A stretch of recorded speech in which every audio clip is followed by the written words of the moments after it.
Hello, Slicey Dicers. This is Brian with another knife review for you. Today we have the Kershaw Highball. This is one of the brand new 2020 models from Kershaw, of which I will say there are many. I think this is my fourth maybe of their 2020 model reviews, and I've got another probably 4 coming. Sorry, not trying to be a Kershaw channel. They just come out with a lot of cool new stuff that I wanted to bring you guys. So nature of the beast, I want to show you the new stuff, but this is one of the brand new models, and I think a very cool one. You look about 42 to 44 bucks. D2 steel, stainless steel frame lock. It is running on ball bearings. It is not speed safe, so I do like that a whole lot. The deployment method is a bit unique. It just uses this fuller, and that's it. There's no flipper tab or thumb studs or anything like that. I find it to work quite well, but we will see that as we go on. And just a pretty cool little model, and one that wasn't really totally on my radar. I saw it in pictures and thought, it looks all right, but it wasn't one that I was really eager to get this quickly. But 2 people I have to thank. First of all, Big Red EDC, awesome channel, by the way. Go check him out, and just a sweet, awesome dude. I'm going to link to his review down below, so go watch that after, of course, you watch every minute of this. Then go watch that. And then I saw that and thought, all right, fine, I need to get one of those. And I reached out to one of our sponsors here, Southern Edge Knife Works, SouthernEdgeKnifeWorks.com. Use the code SDSEK at checkout. You get 50% off and free shipping in the continental U.S. and only 15 bucks if you live overseas. Pretty good deal. But I reached out to him. I said, hey, can you get me one of these? He goes, already got some on the way. So he sent me one. They are in stock on the site at the time I'm taping this. So go check them out if you want one. Get 50% off and free shipping, so not too bad. But between those two, I was convinced to get one, and Chad at Southern Edge also said, no, this thing is really cool, and I got it. And it is. It is a very, very cool knife. But let's do some specs and some size comparisons before we get too much farther. This is not a huge knife by any stretch of the imagination. It's not a tiny little thing, but it's not very big. These are all 1/2-inch squares. You're looking at 6.75 inches in overall length, 2 3/4 inch blade thickness of 0.12 inches, handle thickness of 0.43, and according to my scale, 2.9 ounces, which is exactly what they claim. So yes, they get the golf clap, which is always cool. But let's do some size comparisons and just show you. This is not a horribly big knife. We're going to do quite a few size comparisons. I try to do more when it's a brand new design like this. So the usuals, the Spyderco PM2, obviously it's much smaller than that. Your Spyderco Para 3, still a bit smaller than that. And for the Benchmades that I usually use, we're going to change it up a little bit because obviously it's much smaller than a Griptilian. So we're just going to use both sizes of bug out. So we have the full-size bug out here in the OG blue version, which is not going to remain so much longer. You will see a future video on that. Just a little bit smaller than that. And here's the mini bug out that I've already dyed because I'm impatient. Just a tiny bit bigger than the mini bug out. And now some more kind of budget stuff. One that I need to get off my butt and get reviewed. You may even see it tomorrow morning or Monday morning. I don't know. I'm trying to do these 2-a-day things right now. So we'll see when it comes out. This is the CRKT Montosa. A little bit smaller than that, but very similar in size to the CRKT Pete, one of my favorite budget knives this year. The Pete is awesome, but just a little bit bigger than that.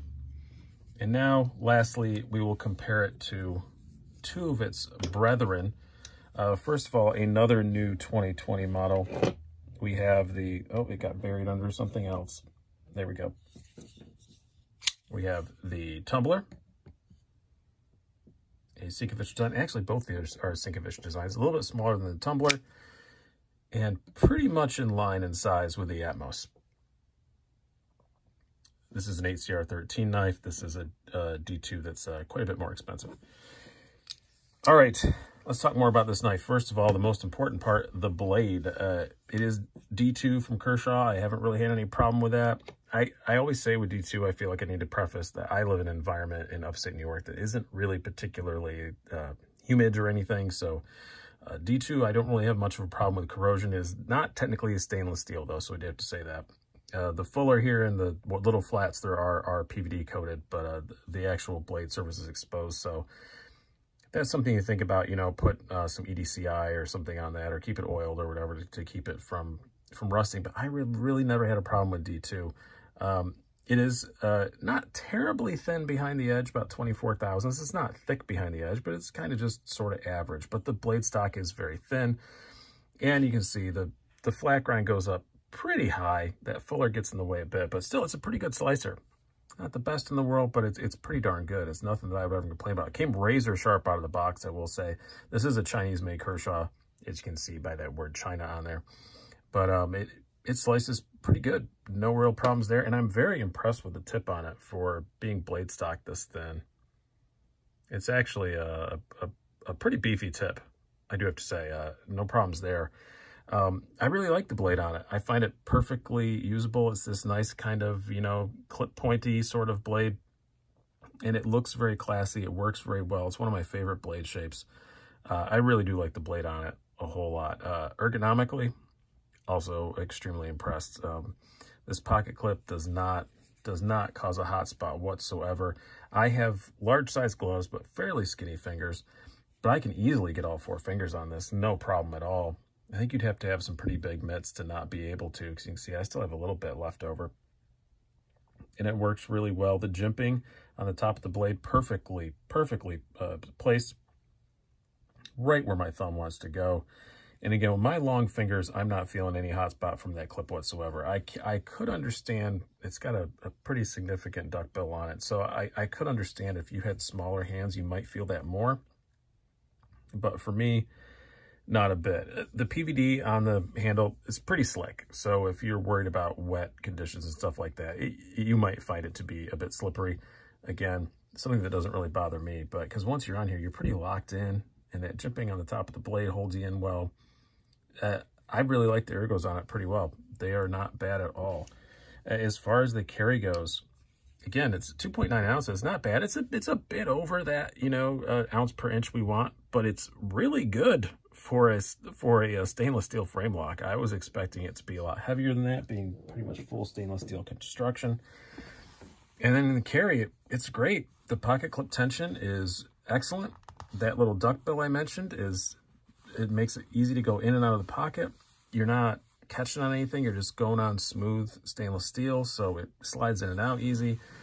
No flipper tab, so it's super easy to get your hand by.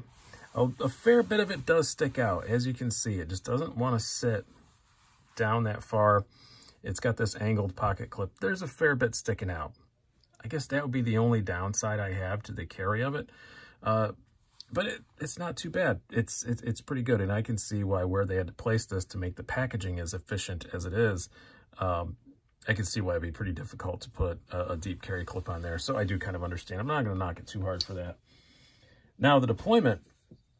Again, I referenced that Big Red EDC video. He kind of had a hard time spidey flicking it, and I think it looked like his, like maybe the detent wasn't the same as mine. The detent I got on this one, I can do it all day long. It's awesome to spidey flick, and I can thumb flick it too, which I suck at thumb flicking. I don't know what it is about my thumb, but I can do it. You got to use just the tiniest bit of wrist, and it flies right out, and it's excellent for such a lightweight little blade. Yeah, you got to shake it shut, but still, because this is a 0.12 inch blade and it's not very long, there's not much weight there, and a whole lot of weight is milled out with this long fuller.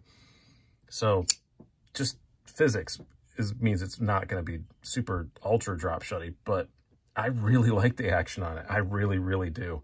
It's pretty fun. And also, it looks like to a normal person, if you're in public, it's super easy to two-hand open. And I think that's how a lot of people are probably going to use it.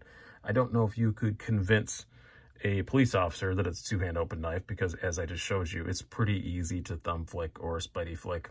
So I wouldn't count on that, but it does look like a two-hand open knife and does work very well as a two-hand open knife, but I have found it to be more than acceptable, spidey flicking it and thumb flicking and all that. Like I said, you got to give it a tiny little bit of rest, but it works pretty good. And I really enjoy the action on it. And just, doing this kind of stuff, it feels super smooth. Excellent, especially for the price. Great action. So what is my overall conclusion? Yeah, for the price, this is great. I really like this. I really like the tumbler a lot too. The tumbler was probably, my favorite Kershaw of 2020, and maybe still is, but this is in the conversation. It definitely is. Just because it's just unique. It's different. And I like seeing Kershaw do something different. Not that the tumbler is not different. It's a Sinkovich design for pretty cheap and a good size and D2 and all that. But this is really good. And the thing that kind of baffles me about it, and it's a good thing to be baffled about, but compared to their other knives, I kind of don't understand how it's at this price. 42 to 44 bucks is, yes, if you're looking for, you know, Chinese branded stuff. I know this is Chinese made, but if you're looking at Chinese branded stuff, that doesn't seem like a great deal at all. But for American brands made in China with D2 and, you know, frame locks and the bearings and all that, it's a pretty good price. When you look at the Atmos isn't, it's not in that range, but it was like 30 bucks, you know, and this still has 8CR13 and G10 and all that, and it's a liner lock, and I don't know, I'm just really impressed that they got it in at this price compared to their other things. I'm not saying this is a huge bargain in a standalone situation, but as compared to their other offerings, it's an excellent value, and it looks great. It really does. Yeah, the Kershaw likes to put their logos on stuff, and that's fine, but you know, all the billboarding is hidden in that fuller, which I think is really cool. 7010 is the model number, by the way. I'll put that in the title, but got the Kershaw on the pocket clip, but you know, I think we're all kind of used to that now. It's just Kershaw's going to do Kershaw, and that's what's going to happen. But I really love the looks of it. I'm interested to see how this PVD holds up, and I will get to find out, because this is one I'm going to keep around and actually carry. I actually really do like it. It's kind of fidgety. It's unique in that it doesn't have a flipper tab or a thumb stud. You kind of have to learn it, but I don't mind that. I don't mind the learning of it. To me, that kind of almost makes it more fidgety, that I'm the one that knows how to do that. And if you hand it to somebody, it's going to take them a few tries to figure it out. But awesome knife. Really cool from Kershaw. Good job, guys. So far, Kershaw's doing really good in 2020. I have to say, everything I reviewed there, it was what, the Tumbler, the Launch 9. I think there was another one. Maybe it was just those two. But anyway, I've been impressed with everything so far. So hope you guys have enjoyed this. I've been Brian. Have a good one.